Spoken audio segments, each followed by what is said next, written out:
నమస్తే తెలుగు వారి మన Sakshi news. Welcome to quality education show. H1B visa lottery రద్దు.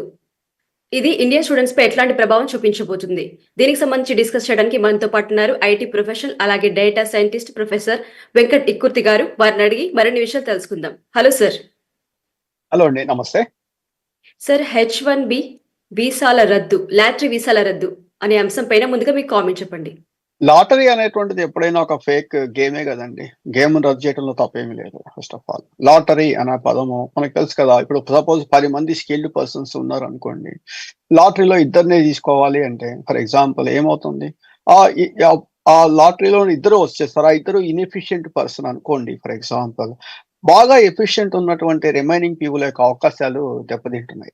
సో కాబట్టి లాటరీ తీసేయటం అనేటువంటిది డెఫినెట్ గా క్వాలిటీ ఉన్న వాళ్ళకి ఖచ్చితంగా అది ఉపయోగపడుతుంది. ఎవరికంటే మన దగ్గర స్కిల్ ఉండాలి, క్వాలిటీ ఉంటే. లేకపోతే ఏంటంటే అందరూ ఒక ఆరులోకి వెళ్ళిపోతారు, ఒక మూసలోకి వెళ్ళిపోతారు. ర్యాండమ్ గా లాటరీ తీసుకుంటే ఎఫిషియెంట్ పీపుల్ రావచ్చు, ఇన్ఎఫిషియెంట్ పీపుల్ కూడా రావచ్చు. So that is the reason lottery తీసేయడం అనేటువంటిది డెఫినెట్ గా అది క్వాలిటీ ఎడ్యుకేషన్ కి మాత్రం ఖచ్చితంగా ఉపయోగపడుతుంది ఫర్ షూర్ గా. ఓకే, అంటే H1B వీసాల రద్దు అనేది కూడా అది కొనసాగించే అవకాశం ఉందంటారా? H1B వీసా రద్దు అనే పదం ఎక్కడా లేదండి. అది 100% H1B రద్దు చేస్తారు అనేటువంటి కాన్సెప్ట్ ట్రంప్ ప్రమాణ స్వీకారం చేసినప్పటి నుంచి ఇప్పటిదాకా కానీ, ఇంతకు ముందు కానీ ఎప్పుడు కూడా ఆ పదం ఎక్కడా కూడా H1 రద్దు చేస్తామని మాత్రం ఎక్కడ చెప్పలేదు ఫస్ట్ ఆఫ్ ఆల్. కాకపోతే ఒకటేంటంటే వాటిని స్ట్రెంగ్తన్ చేస్తాం, స్ట్రీమ్ లైన్ చేస్తాము అనేటువంటి భావాన్ని పట్టుకొస్తున్నారు. అసలు యాక్చువల్ గా H1B1 అనేటువంటిది, ఇప్పుడు నేను 99లో H1 మీద వచ్చాను, అమెరికాకు వచ్చాను. 99లో వచ్చాను యాక్చువల్ గా. అంటే H1B1 అనేది ఉంటుంది ఒక ప్రోగ్రామ్. ఏంటి, ఒక స్కిల్డ్ పర్సన్స్ కోసం అమెరికాకి ఒక స్కిల్డ్ లేబర్ కావాలి, స్కిల్డ్ పర్సన్స్ కావాలి. అప్పట్లో ఈ Y2K ప్రాబ్లం కావచ్చు, తర్వాత ఇంకో కామర్స్ కావచ్చు, లైక్ ఇవాళ nowadays data science, artificial intelligence కావచ్చు. ఈ ఏరియాస్ లో అమెరికాకి స్కిల్డ్ పర్సన్స్ కావాలి. కాబట్టి ఆ H1B వీసా అనేటువంటి ప్రోగ్రామ్ మీద ఫస్ట్ లో 65,000 మంది ఉండేవాళ్ళు. తర్వాత దాన్ని 195,000 చేశారు. తర్వాత మళ్ళీ అగైన్ 65,000కి తగ్గిపోయింది. 20,000 మందికి H1 వాళ్ళకి స్టూడెంట్స్ కి ఇవ్వడం బిగించేశారు. ఇట్లా ప్రోగ్రామ్ అనేటువంటిది is a great programme that will really helpful for American economy. కాకపోతే అది రద్దు చేయడం అనేటువంటిది నా ఉద్దేశంలో జరగకపోవచ్చు. 99.9% H1B రద్దు చేయడం అనేది జరగదు. కాకపోతే ఏంటంటే ఇప్పుడు మీరు అన్నట్టు H1B లాటరీ అనేటువంటిది తీసేస్తే అది ఎవరికి బెనిఫిట్? ఇప్పుడు మొన్న ట్రంప్ ఒక స్టేట్మెంట్ కూడా ఇచ్చారు. అమెరికాకి అన్ని రకాల స్కిల్డ్ పర్సన్స్ కావాలి, ఒక కంప్యూటర్ వాళ్ళే కాదు, అన్ని వాళ్ళు కావాలి. H1 లోకి వాళ్ళు వచ్చేస్తారు. ఎవరికైతే స్కిల్ ఉంటుందో, ఎవరికైతే నాలెడ్జ్ ఉంటుందో వాళ్ళకి America is a land of opportunities. ఇక్కడ ల్యాండ్ ఆఫ్ ఆపర్చునిటీస్ లో ఏమిటి, if you have a skill nobody is going to stop you. If you don't have skill nobody is going to help you. ఈ lottery system ఏమైపోయింది, skill లేని వాడికి కూడా help చేయటం వల్ల ఏం జరిగింది అంటే, ఇవాళ అది క్యాన్సిల్ చేయటం వల్ల డెఫినెట్ గా అమెరికాలో H1 ఫైల్ చేయాలి అంటే కొన్ని స్కిల్స్ రిక్వైర్డ్ అని పెట్టుకుంటారు. ఆ స్కిల్ వాళ్ళకి వచ్చేస్తుంది. ఎట్లా అయినా సరే ఈ 65,000 మందికి ఇస్తున్నారు కదా, ఆ నెంబర్ తగ్గించారా చెప్పండి? ఆ నెంబర్ ఏం తగ్గించలేదు. 65,000 మంది వస్తారు. కానీ 65,000 మందిలో ఇప్పుడు ఎవరు వస్తారు, స్కిల్డ్ పర్సన్స్ వస్తారు. కాబట్టి డెఫినెట్ గా ఇది అమెరికాకి definitely it's good for sure. అలాని ఎవరికి అన్యాయం కూడా జరగదంటే స్కిల్ లేని వాడు ఎట్లాగో వాళ్ళు ఇబ్బంది పడనివ్వండి, చేయగలిగిందే లేదు మనం. ఓకే, మీరు చెప్పినట్టుగా అంటే స్కిల్స్ అంటే ఎట్లాంటి స్కిల్స్ అర్హులు అంటారు వీటికి? స్కిల్స్ ఉన్న వాళ్ళు ఎట్లాంటి స్కిల్ అర్హులు అనేటువంటిది మనం ఇప్పుడు డిసైడ్ చేయలేమండి. ఎందుకంటే అది లైక్ నిన్నే ఆర్డర్స్ వస్తున్నాయి, ఆర్డర్స్ వచ్చిన తర్వాత it will come up with certain things. Probably it will take some time. అంటే depending upon the market interest. Market లో ఏదైతే అవసరం అవుతుందో అలాంటి స్కిల్స్ పెట్టే అవకాశం ఉంటుంది. ఇది America is a capitalistic economy అండి. క్యాపిటలిస్టిక్ ఎకానమీలో ఏంటంటే మనం ఇంత డబ్బులు ఖర్చు పెట్టేటప్పుడు మనకి ఇంత డబ్బులు రిటర్న్ వస్తున్నాయా లేదా అనేటువంటిది ఆలోచిస్తారు. That's the reason. కాబట్టి ఏమైపోతుంది, ఇన్ని 100,000 లేకపోతే 200,000 సాలరీ మనం ఇచ్చేటువంటి వ్యక్తిని హైర్ చేస్తుంటే మనకెంత ప్రాఫిట్ ఉంటుంది అనేటువంటిది వాళ్ళు ఆలోచిస్తారు. నేచురల్లీ కంపెనీస్ అన్నీ అలానే ఆలోచిస్తాయి. సో కాబట్టి ఏంటంటే కొంచెం టైం పడుతుంది. పర్సనల్‌గా నా ఒపీనియన్ ఏంటంటే డేటా సైన్స్ ఒకటి బాగా డిమాండ్ ఉంటుంది నెక్స్ట్. ఎందుకంటే డేటా ఈజ్ లైక్ ఎ వాస్ట్‌గా అయిపోతుంది data. So analysing the data అనేటువంటిది more important part. First step is. And second thing is like ఇప్పుడు SIS clinical SIS business intelligence. Everybody is doing business. But very few people are doing business in intelligent manner. So అలాంటి టెక్నాలజీస్‌కి అలాంటి skills, అదేవిధంగా Python లేకపోతే TensorFlow, some X, statistics. More important is statistics. ఎందుకంటే ఇవాళ statistics లేకుండా ఏమీ వెళ్ళలేని పరిస్థితి అయిపోతుంది. అది డేటా సైన్స్ కావచ్చు, ఆర్టిఫిషియల్ ఇంటెలిజెన్స్ కావచ్చు, మెషిన్ లెర్నింగ్ కావచ్చు, వీటన్నిటికీ బ్యాక్ ఎండ్ ఆఫ్ స్టాటిస్టిక్స్ ఉంటుందన్నమాట యాక్చువల్‌గా. సో ఇలాంటి స్కిల్స్ ఉన్నటువంటి వాళ్ళకి the chances are very much very high అని నేను అనుకుంటున్నాను ప్రస్తుతానికైతే మాత్రం. ఓకే. అంటే జెన్యూన్ స్టూడెంట్స్‌కి మాత్రమే గ్రీన్ కార్డ్ ఇస్తామని ట్రంప్ అన్నారు. సో ఇది ఎట్లా సాధ్యమంటారు? అంటే ఇది చాలా పెద్ద వైడ్ టాపిక్ అండి. ఇప్పుడు జెన్యూన్ స్టూడెంట్స్‌కి గ్రీన్ కార్డ్ ఇస్తారు అనేటువంటిది పక్కన పెట్టేసేయండి. ఇప్పుడు గ్రీన్ కార్డు అనేటువంటి ఇప్పుడు లైక్ కాన్సెప్ట్ ఎక్కడొస్తుంది అంటే మనం నిజాలు మాట్లాడుకుందాం. నిజాలు ఎప్పుడు కొంచెం కష్టంగానే ఉంటాయి. ఈ కష్టంగా ఉన్నటువంటి దాంట్లో నిజాలు ఎలా ఉంటుందంటే ఇప్పుడు ఇవాళ ట్రంప్ పెట్టినటువంటి రూల్స్ పెడుతున్నారు. ఇల్లీగల్ ఇమ్మిగ్రెంట్స్‌ని పంపించేసేయాలి అంటున్నారు. దానివల్ల ఎవరికి నష్టము? ఎవరికి వెళ్ళిపోయేటువంటి వాళ్ళకి నష్టం. ఇప్పుడు నేను చెప్తున్నానండి. నేను 99లో అమెరికా వచ్చాను. ఇది 2025 అంటే 26 ఏళ్ళు దాదాపుగా. 26 ఏళ్ల పాటు అమెరికాలో నేను టాక్సెస్ పే చేశాను. అంటే నాకొచ్చే ఆదాయంలో 30% నేను టాక్సెస్ పే చేశాను. పే చేసి అమెరికాలో నేను ఉంటున్నాను. మరి ఈ ఇల్లీగల్‌గా వచ్చినటువంటి వాళ్ళు ఒక్క పైసా పే చేస్తారా? ఒక్క పెన్నీ పే చేస్తారా? పే చేయరు. ప్లస్ వాళ్ళు ఏం చెప్తారు, మా ఇంట్లో మా పేరెంట్స్‌ని చూడటానికి కోసం వస్తున్నాము, లేకపోతే ఇంకోటి వస్తున్నాం, అమెరికా చూడటానికి వస్తున్నాం వచ్చి ఇక్కడికొచ్చి ఇల్లీగల్ పనులన్నీ చేసేస్తారు. చేయటం వల్ల వాళ్ళని పట్టుకుంటున్నారు.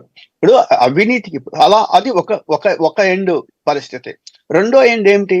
ఇవాళ మనం చూస్తున్నాం ఎంత మారాలి అంటేనండి, ఇవాళ అమెరికాలో ఒక చిన్న ఎగ్జిక్యూటివ్ ఆర్డర్ ఇష్యూ చేస్తే ఇండియాలో ఉన్న టీవీ ఛానల్స్ అన్నీ, యూట్యూబ్ ఛానల్స్ అన్నీ దాని మీద పెట్టేస్తున్నాయి. వీళ్ళు రాజ్యాంగాన్ని మార్చుకుంటే వాళ్ళకేం అవసరం అండి అసలు నాకు అర్థం కాదు. ఇప్పుడు అమెరికాలో రాజ్యాంగం మార్చుకుంటున్నారు. మనకి తెలిసి బర్త్ టూరిజం పేరు విన్నారా మీరు? ప్రెగ్నెంట్ అయిన తర్వాత అమెరికా వచ్చి పిల్లల్ని కనేసేసి వెళ్ళిపోతుంది. అది వెళ్ళిపోతుంది. అదే ఇవన్నీ అవినీతి పనులేగా చేసేది. ఫ్లైట్ ఎక్కేటప్పుడు రాయాలి కదా! ప్రెగ్నెంట్ కాదు అని సమ్ ఇన్‌స్ట్రక్షన్స్ ఉంటాయి కదా!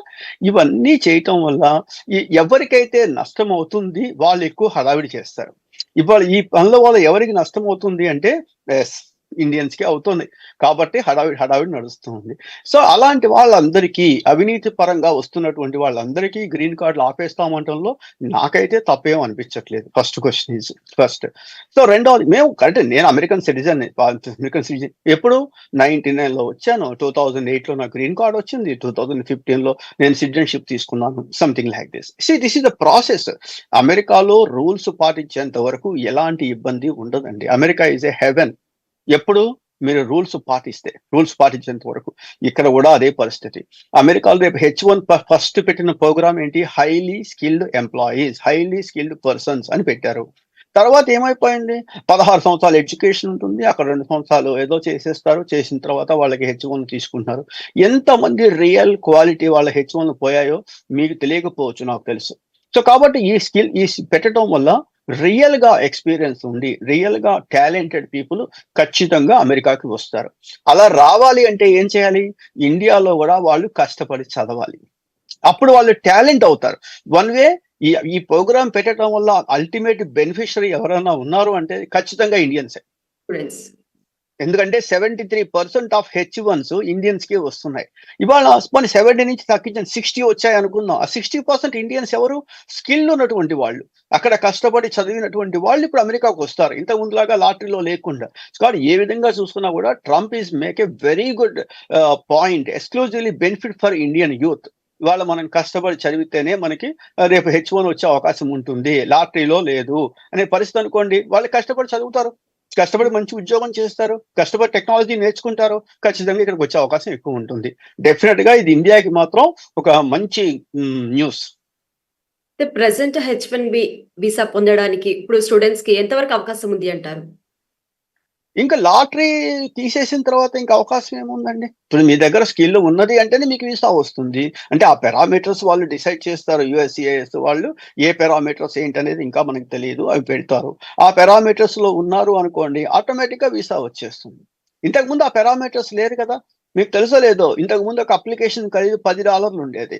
$10 ఉన్న అప్లికేషన్‌ని నాకు తెలిసి ఎవరో ఒకతను 100 కంపెనీలు అప్లై చేశారు. లాటరీలో ఎక్కడో ఒక చోట దొరక్కపోతుందా అని. ఎక్కడో ఒక చోట.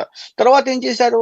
యూఎస్ గవర్నమెంట్ ఏం చేసింది? రిపిటీషన్స్ తీసేసింది. రిపీట్ చేయకూడదు. ఒక అప్లికేషన్‌ని ఫైల్ చేయాలి అని చెప్పేసి చేసింది. అంటే ఇక్కడ ఏమవుతుంది? ఎక్కడో ఒక చిన్న లూప్ హోల్ దొరికింది అనుకోండి. దాన్ని బేస్ చేసుకొనేసేసి మన వాళ్ళు దాన్ని నాశనం చేసేదాకా నిద్రపోవట్లేదు. అసలు లేదు పరిస్థితి. ఇప్పుడేమైపోయింది? ఎంతో ఫీజు పెంచారు. 240 ఎంతో సంథింగ్ అమౌంట్ చేశారు.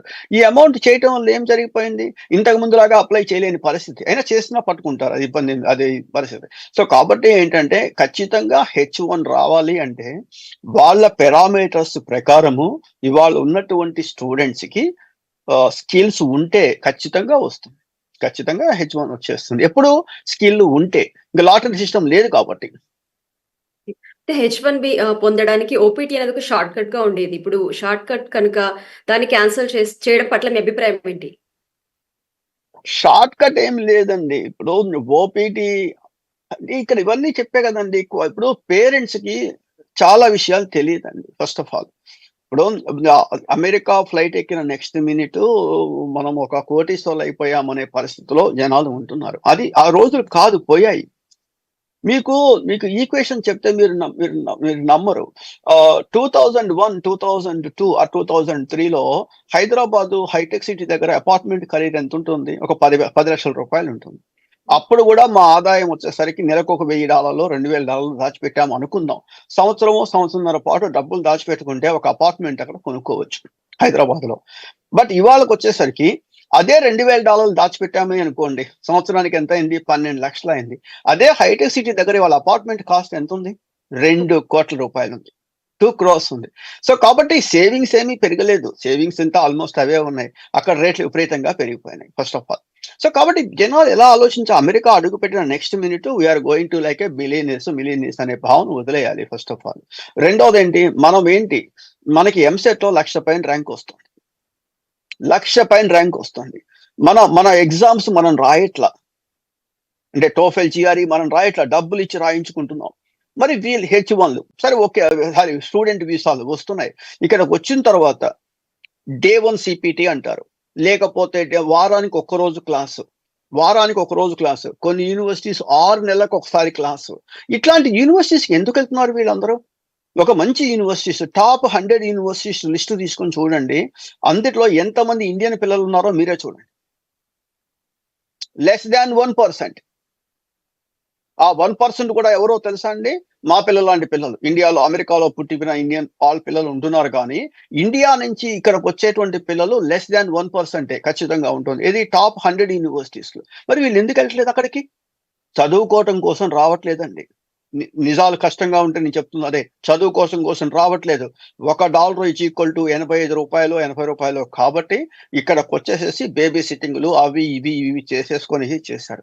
ఎందుకింత బాధయిందండి? ట్రంప్ ఎందుకు ఇన్ని ఆర్డర్స్ ఇష్యూ చేయాల్సిన పరిస్థితి ఎందుకొచ్చింది? మెగా మూవ్‌మెంట్ ఎందుకొచ్చింది? మేక్ అమెరికా గ్రేట్ అగైన్ అనే మూవ్‌మెంట్ ఎందుకొచ్చింది? ఇన్ని సంవత్సరాల నుంచి కొన్ని లక్షల మంది ఇండియన్స్ అందరూ అమెరికా వస్తున్నప్పుడు లేదే? యాజిటేషన్ లేదే? ఇవాళ ఎందుకొచ్చింది?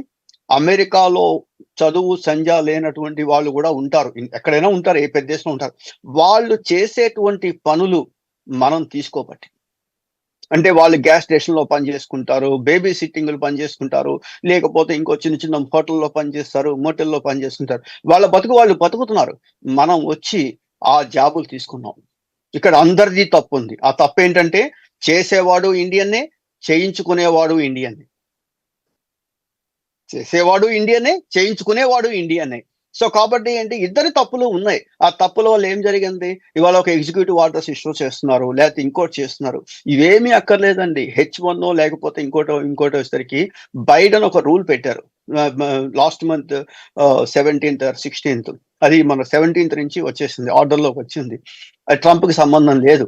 H1 రిఫార్మ్స్ అని పెట్టారనమాట. అదేమిటి తెలుసా మీకు, ఇంతకు ముందు H1 ఫైల్ చేయాలంటే నాలాంటి చిన్న కంపెనీ కూడా H1 ఫైల్ చేయొచ్చు, పెద్ద ప్రాబ్లం ఏమి ఉండదు. కానీ నా దగ్గర జాబ్ ఉండదు కాబట్టి నేను ఏ కాగ్నిజెంట్ తోనో, TCS తోనో, ఇన్ఫోసిస్ తోనో పని చేస్తాను. అంటే నేను అప్లికేషన్ ఇవ్వాలి, బలానా ఎక్స్ ని హైర్ చేస్తున్నాము అని, అతనికి ఉద్యోగం వర్క్ ఉంది అని చెప్పి ఆ కాగ్నిజెంట్ వాళ్ళు ఇవ్వాలి. వాళ్ళిద్దరు ఇస్తారు, ప్రాబ్లం లేదు. కానీ కాగ్నిజెంట్ ఎక్కడ ఉంటుంది, ఏదో కంపెనీకి పనిచేస్తుంది, కోకో లేకపోతే ఇంకో జీఈనో పనిచేస్తుంది, వాడు కూడా లెటర్ ఇవ్వాలి. అంటే ఇవాళ నేను H1 ఫైల్ చేయాలి అంటే నేను లెటర్ ఇస్తే నేను లెటర్ ఇవ్వాలి, మధ్యలో వాళ్ళు లెటర్ ఇవ్వాలి, ఆ పైన వాళ్ళు లెటర్ ఇవ్వాలి. మేము ఇద్దరం ఇస్తాం, ఎందుకంటే మనుషులు కావాలి కాబట్టి. వాడు ఎందుకు ఇస్తాడు, నేను ఎందుకు గ్యారంటీ ఇవ్వాలి? ఒకవేళ ఇచ్చారు అనుకుందాం, వెంటనే డిపార్ట్మెంట్ ఆఫ్ లేబర్ ఒక క్వశ్చన్ అడుగుతుంది, ఎందుకు నీకు H1 క్యాండిడేట్ కావాలి, అమెరికాలో మనుషులు లేరా అని చెప్పి అడుగుతుంది. నాకెందుకు వచ్చిన తలకాయ నొప్పి అనుకొని అమెరికన్ హెచ్ఆర్లు ఏం చేస్తారు, లోకల్ వాళ్ళని హైర్ చేసుకుంటారు. తెలియకుండా కాప్ టు కాప్ జాబ్స్ వెళ్ళిపోతున్నాయి. కాప్ టు కాప్స్ జాబ్స్ వెళ్ళిపోయాయి అంటే H1 దెబ్బతింటుంది. అదే కోక్ కంపెనీ H1 అడ్వాంటేజ్ అక్కడ ఇంకోటి చూడండి. కోక్ కంపెనీ H1 ఫైల్ చేసింది అనుకుందాం, పెద్ద కంపెనీ మీకే ఫైల్ చేసింది అనుకుందాం, కోక్ కంపెనీ. ఆ కోక్ కంపెనీకి మిమ్మల్ని రిటైన్ చేసుకునే హక్కు ఉంటుంది. ఓకే. అంటే మీకు అడ్వాంటేజ్. కోక్ కంపెనీ మీకు 100K ఇచ్చినా 200K ఇచ్చినా ఏ బాధ లేవు, అది ఆటోమేటిక్ రిటైన్ చేసుకోవచ్చు. మన వాళ్ళు ఏం చేస్తారు, అద్భుతమైన న్యూస్ అని చెప్తారు, అది బెనిఫిటే. ఎంతమంది పని చేస్తున్నారు ఆ లెవెల్ ఆఫ్ పీపుల్? 20%. చాలా తక్కువ మంది. సో 20% ఉంటారులేండి, 20% డెఫినెట్ గా వాళ్ళకి బెనిఫిట్ అది, వాళ్ళు రిటైన్ చేసుకోవచ్చు. కానీ రిమైనింగ్ 80% ఏం చేస్తారు, ఏదో కన్సల్టింగ్ కంపెనీలో పనిచేస్తూ ఉంటారు. వాళ్ళు H1 ఫైల్ చేయాలి, H1 ఎక్స్టెన్షన్ చేయాలంటే ఈ లెటర్స్ అన్ని పట్టురావాలి. దాంతో వీళ్ళ పరిస్థితి ఏంటి? ఇప్పుడు ఒక వ్యవస్థ మీద మనం మాట్లాడుతున్నప్పుడు, ఇప్పుడు నేను మీ సాక్షి ఛానల్లో మాట్లాడుతున్నాను అంటే నాకున్న అర్హత ఇది, నేను ఇలా పనిచేస్తున్నాను, ఏం చేస్తున్నాను అనేటువంటిది. ఇవాళ బయట ప్రపంచం ఎట్లా ఉన్నది అంటే వీడియోలన్నీ కూడా రాంగ్ ఇన్ఫర్మేషన్ పాస్ చేస్తున్నాయి. దయచేసి నేను రిక్వెస్ట్ చేస్తున్నటువంటిది, కరెక్ట్ ఇన్ఫర్మేషన్ తీసుకోండి. ఇప్పుడు నేను చెప్పాను అనేటువంటి మీరు నమ్మని నేను చెప్పట్లేదు. Go and validate this information. ఈ ఇన్ఫర్మేషన్ కరెక్ట్ అవునా కాదా వ్యాలిడేట్ చేయండి, ఫస్ట్ స్టెప్ ఇది. రెండవది, వ్యాలిడేట్ చేసిన తర్వాత డిసైడ్ చేసుకోండి, అది ఒకటి. రైట్ పర్సన్ ని కాంటాక్ట్ చేయండి. ఎవరైనా చేసేటప్పుడు రైట్ పర్సన్. ఇప్పుడు లీగల్ ఒపీనియన్ ఉందనుకోండి, నేను మాట్లాడను, I'm not a lawyer, you can talk to legal attorney. Education గురించి అంటారా, నన్ను అడగండి, నేను చెప్తాను. ఐఎమ్ ఎడ్యుకేషనలిస్ట్, నేను ఇండియాలో పనిచేశాను, ఇక్కడ కూడా పనిచేశాను. ఒక స్టూడెంట్ అమెరికా వచ్చేటప్పుడు అమెరికాలో ఎక్కడ జాబ్స్ ఉన్నాయి, ఫస్ట్ క్వశ్చన్. నాకున్న స్కిల్ ఏమిటి, ఈ స్కిల్ నేను అక్కడ ఎలా ఉపయోగించగలను అనేటువంటిది ఒకటి ఆలోచించుకోవాలి. అలా ఆలోచించుకోకుండా డైరెక్ట్ గా ఇలా అమెరికా వచ్చేస్తే మరి పరిస్థితి, వాళ్ళు చూడండి, ఒక రెంటల్ కార్ గురించి ఏదో ప్రాబ్లం అయ్యి ఒక పిల్లవాడిని చంపేశారట. అది ఒక దాన్ని ఉంటారు, ఒక కన్వీనియన్స్ స్టోర్ లో తుపాకి పెట్టి కాల్ చేశారని. ఇదంతా ఏమిటి, ఎంత తప్పది అసలు. మనం పని చేయటమే ఒక తప్పు. ఫస్ట్ ఆఫ్ ఆల్ వాళ్ళు వచ్చాడు మొహాలు ఇచ్చేసేసి వెళ్ళిపోవాలి. లైఫ్ ఈజ్ మోర్ ఇంపార్టెంట్ కదా. ఇవన్నీ ఎందుకు జరుగుతున్నాయంటే పిల్లలకి తెలియట్లేదు. పేరెంట్స్ ఏమనుకుంటున్నారు అంటే, పేరెంట్స్ కూడా ఆలోచించాలి, అరే మన వాడు ఎంసెట్ ఎగ్జామ్ రాస్తే 1,00,000 ర్యాంక్ వచ్చింది, వీడు అమెరికా వెళ్ళి ఎలా సక్సెస్ అవుతాడు అని పేరెంట్స్ ఆలోచించాలి. ఫస్ట్ ఆఫ్ ఆల్ ఆలోచించాలి. 40-50 లక్షలు ఖర్చు పెడుతున్నాం కదా, ఎలా డబ్బులు వెనక్కి సంపాదించుకోవాలని వాళ్ళు ఆలోచించాలి. నిజంగా అండి, తెలియకుండా ట్రంప్ ఇండియాకి ఎంత మంచి పని చేశాడంటే అంత మంచి పని చేశాడు. స్కిల్డ్ పర్సన్స్ ఉంటేనే మాకు కావాలి అన్నారు. నీ దగ్గర స్కిల్ ఉన్నది అంటే, ఇవాళ హైదరాబాద్ లో ఒక కంపెనీ, మీకు తెలుసో లేదో, 60 లక్షల రూపాయల శాలరీ పే చేస్తుంది. కంపెనీ పేరు నేను చెప్పట్లేదు, నాకు తెలుసు. వాళ్ళు 60 to 80 lakhs పే చేస్తున్నారు. 60 to 80 lakhs పే చేస్తున్నారు అంటే నెలకి ఎంత పడింది, 6-7 లక్షల రూపాయలు. మహా అయితే 1 లక్ష రూపాయలు ట్యాక్స్ తీసేయండి, 5 లక్షల రూపాయలు. ఎంత తిన్నా సరే మాక్సిమం 1,00,000 రూపాయలు మించి కాదు. నెలకి 4 లక్షల రూపాయలు సేవింగ్స్ ఉంటాయి. మరి అలాంటి కంట్రీలో నుంచి మనం ఇక్కడికి ఎలా వచ్చేస్తున్నాము అంటే దట్స్ డిఫరెంట్. మీరు అనొచ్చు, మరి మీరు ఎందుకున్నారు అమెరికాలో అని. ఇన్ని సంవత్సరాలు అలవాటు అయిపోయింది, మా పిల్లలు ఇక్కడ ఉద్యోగాలు చేస్తున్నారు, సెటిల్ అయిపోయారు, అమెరికన్ సిటిజన్షిప్ కూడా తీసేసుకున్నా నేను. తీసుకున్నాను కాబట్టి అప్పటికి నాకు ఆఫీస్ గుంటూరులో ఉంది. నేను keep on I'm coming like this. I don't want to lose relationship with my country. So that is the reason I'm coming. But వేరాస్ the problem ఏంటంటే ఈ పేరెంట్స్ క్వాలిటీ ఎడ్యుకేషన్ అన్న పదానికి ఒక్క 10 నిమిషాలు నేను ఒకటే చెప్తా 10 నిమిషాలు మీరు ఆలోచించండి. మన పిల్లవాళ్ళకి ఆ క్వాలిటీస్ ఉన్నాయా లేవా? ఉన్నాయంటే పంపించండి. లేకపోతే కనీసం వాళ్ళెళ్ళే కాలేజీ ఏంటి? నేను అదే చెప్తాను చాలా సందర్భాల్లో. Select right guru first. If you are at right guru, you never did anything wrong. If you are not at right guru, whatever you are doing is wrong. First ఒక మంచి ఇన్స్టిట్యూట్ సెలెక్ట్ చేసుకోండి.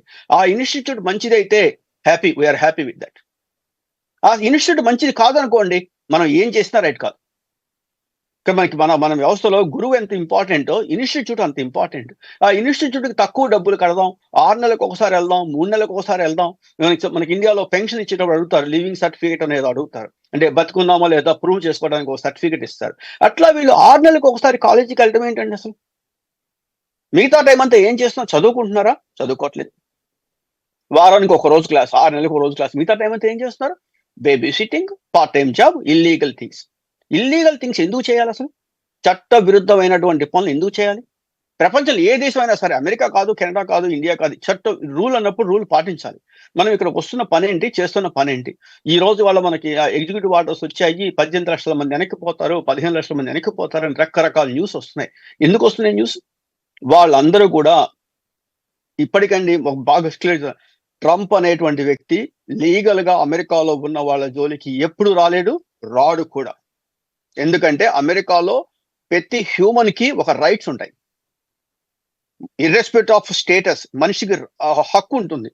ఇప్పుడు సపోజ్ నేను అమెరికన్ సిటిజన్ కాకపోయినా మామూలుగా ఎవరన్నా సరే ఒంట్లో బాగాలేదు అనుకోండి, హాస్పిటల్కి తీసుకెళ్తే ప్రెసిడెంట్ కి ఎలాంటి ట్రీట్మెంట్ నడుస్తుందో అదే ట్రీట్మెంట్ ఇతనికి చేస్తారు. ట్రీట్మెంట్ అంతా అయిపోయిన తర్వాత అప్పుడు అడుగుతారు డబ్బులు. అది కూడా లేకపోతే ఏదో చేస్తారు. అంతేగాని డబ్బులుంటేనే నీకు ట్రీట్మెంట్ ఇస్తాము, డబ్బులుంటేనే అది ఇస్తాము అనే పొర్రపాటును కూడా అనరు. ఎందుకంటే 25 సంవత్సరాలు అమెరికాలో ఉన్నాను కాబట్టి అమెరికా రూల్స్ నాకు బాగా తెలుసు. ఆ రూల్ ప్రకారం ఏంటంటే America is a great country. ఎంత గ్రేట్ కంట్రీ అంటే మనం ఎవరు ఊహించలేం. వాళ్ళు ఇలా 911 కాల్ చేస్తే లెస్ దాన్ 3 minutes లో 2 ఫైర్ ఇంజన్లు, 3 పోలీస్ కార్లు, 2 అంబులెన్స్లు ఇంటి ముందు ఉంటాయి. మరి ఏమైందో తెలియదు కాబట్టి ఫైర్ ఇంజను, డాక్టరు, హాస్పిటల్ 3 వస్తారు. అలాంటి గ్రేట్ కంట్రీని మనం ఎందుకు పాడు చేయటం ఎందుకు? చూస్తుంటే చాలా బాధ అనిపిస్తుంది. ట్రంప్ ను ఒక రాక్షసులాగా ఎక్స్పోజ్ చేస్తాడు. No, Trump is not like that. Trump America president అమెరికాకే మంచి చేస్తాడు, ఇండియాకి చేయడు. సో కాబట్టి ఏంటంటే మనం తప్పు చేసుకుంటున్నాం. ఇల్లీగల్ గా వస్తున్నాం, మనం చదువుకోవడం కోసం వచ్చి పిచ్చి పనులు చేస్తున్నాం. అమెరికా చూడటం కోసం వచ్చేసేసి పిల్లల్ని కనేసేసి ఇక్కడ సిటిజన్షిప్ చేయాలనుకుంటున్నాం. ఇవన్నీ చేస్తుంది ఎవరు? మనం చేస్తున్నాం. మనం చేసేటువంటి భావాన్ని వదిలేయండి. సో ట్రంప్ చేసే దాంట్లో చెడ్డది ఒక్కటికి చూపించండి, ఒక్కట్లేదు. ఎవరికి? అమెరికాకి ఒక్కటి లేదు. పరాయి దేశాలకు ఉండొచ్చు, that's a different story. So కాబట్టి దయచేసి టేక్ ఇట్ పాజిటివ్.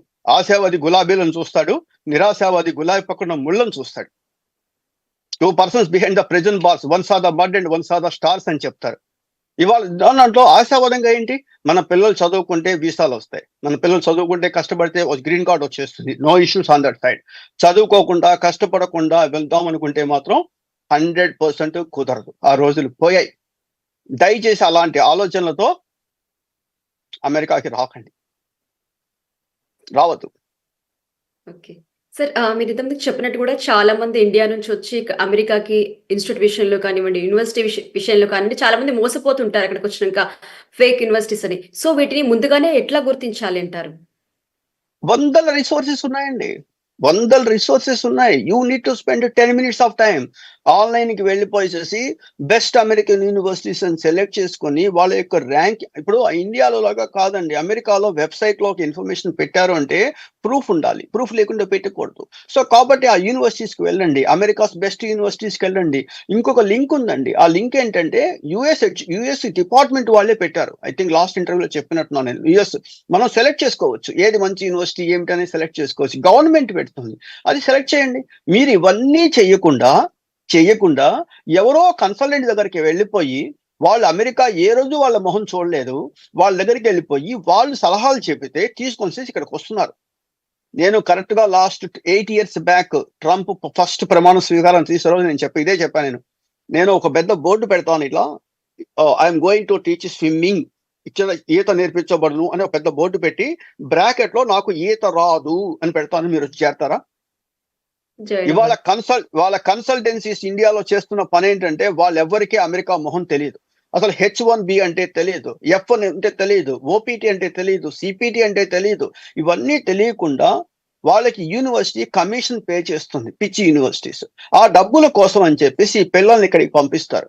40 లక్షలు, 50 లక్షలు ఖర్చు పెట్టి. తినటానికి $1000 మినిమం ఖర్చు అవుతుంది నెలకి. ఆ డబ్బులు $1000 వాళ్ళ దగ్గర ఉండవు. ఉండకపోతే ఏం చేస్తారు పాపం? హోటల్లోనో, మోటెల్లోనో ఇంకా పిచ్చి పనులు చేసి ఆ డబ్బు సంపాదించుకుంటున్నారు. ఇవన్నీ ఆలోచిస్తే ఏంటంటే చాలా బాధ అనిపిస్తుంది. ఈ మధ్య కాలంలో ఓపీటీ కార్డ్స్ రిజెక్ట్ అవుతున్నాయి. అది కావాలంటే మనం నెక్స్ట్ టైం డిస్కస్ చేద్దాము. ఎందుకు రిజెక్ట్ అవుతున్నాయి అనేది. వాళ్ళు బ్యాంక్ స్టేట్మెంట్ చూస్తున్నారు. నీ డబ్బులు ఎక్కడి నుంచి వచ్చాయి అని అడుగుతున్నారు వాళ్ళు. మీ ఫాదర్ అన్నా ఇవ్వాలి, మీ మదర్ అన్నా ఇవ్వాలి, మీ బ్యాంక్ అన్నా ఇవ్వాలి. ఈ మూడింటి నుంచి వచ్చాయా? హ్యాపీ.